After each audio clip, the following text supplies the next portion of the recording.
examples where scrap that.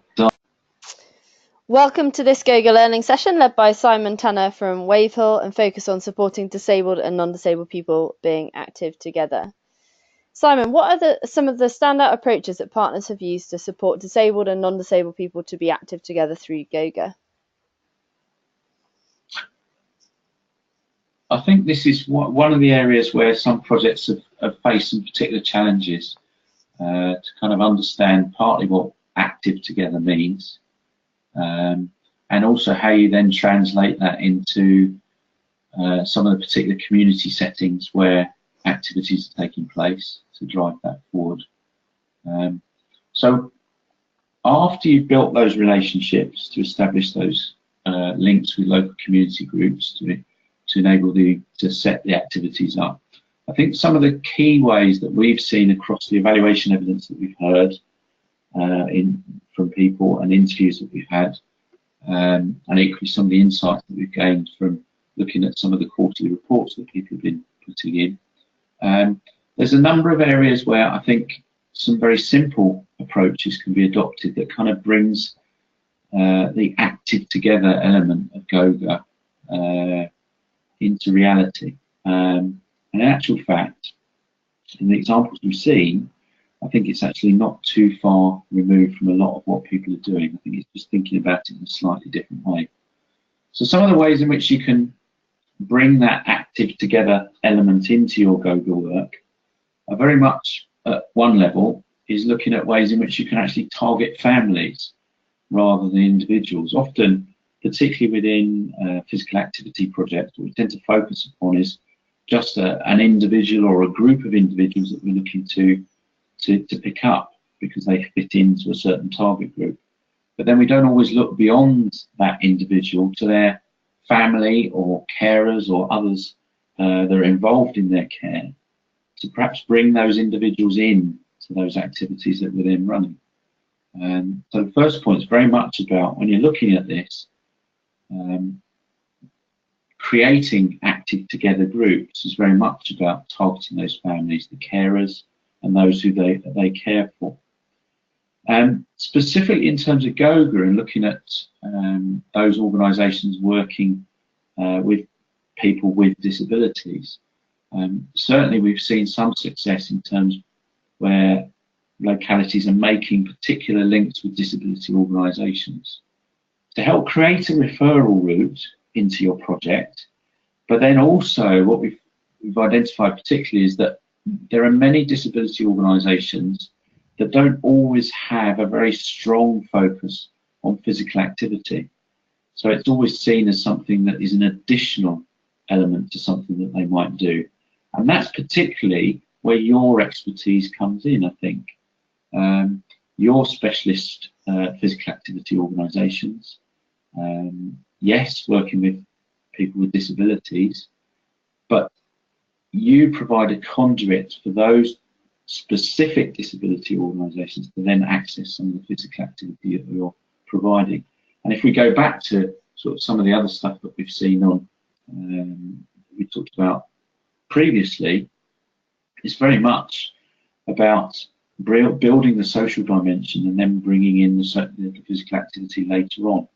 And in a similar way, this is a way in which you can kind of replicate that in your relationships with the disability organisations. So the disability organisations bring in the contacts with those with disabilities and the other members of their families or the carers for those individuals. But you can then see how that then feeds through into bringing those contacts in together. What we've also got is, in terms of driving this forward, is the thing that underpins it is very much the understanding of inclusive practice. So when you're thinking about the work that you're doing with particular activity leads, it could be a small community project or someone working out in the community. In terms of driving the active together agenda forward, it's very much about what is their understanding of what inclusive practice means. So do they understand what that term means and what it can mean for their activities? Do they have the capacity to deliver it as part of their activities? What attitudes do they have around inclusive practice, and are there things there that perhaps need to change? Are these individuals falsely putting barriers in the way of individuals participating because they believe something about what an individual is capable of, rather than actually knowing that? And having used the Talk to Me principles, clearly identified through proper consultation, using the appropriate channels to identify what those barriers might be for that individual, rather than assuming them. The other side to it is, well, what do potential participants understand about inclusive practice? Does it make sense for them? Does it make them aware of them making statements about things that they would like to do more readily, because they're fully aware that what your organisation or your partner organisation is trying to do is provide inclusive opportunities? And then we come down to kind of some nitty-gritty stuff. Are there suitable locations and resources available? What might need to be addressed there?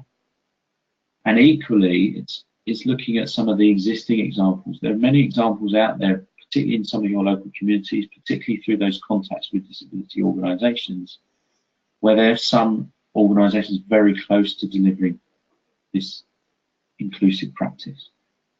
And it might be that you want to consult with them about how you might be able to provide that with some of the activities you're providing with GOGA, using their expertise to kind of help you take that on.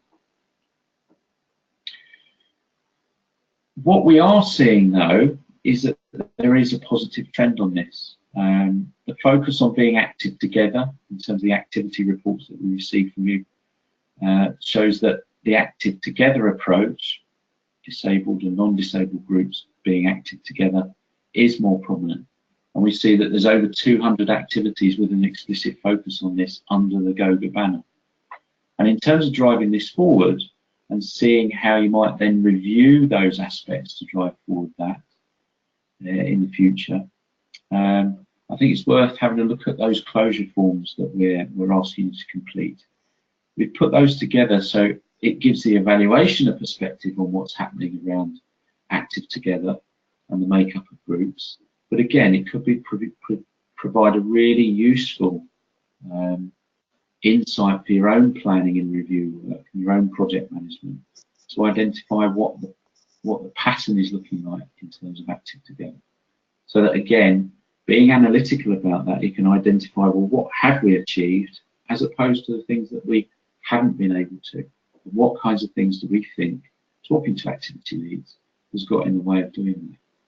By putting those elements together, you can then drive forward this key component of GOGA, which is about being active together, and really strengthen that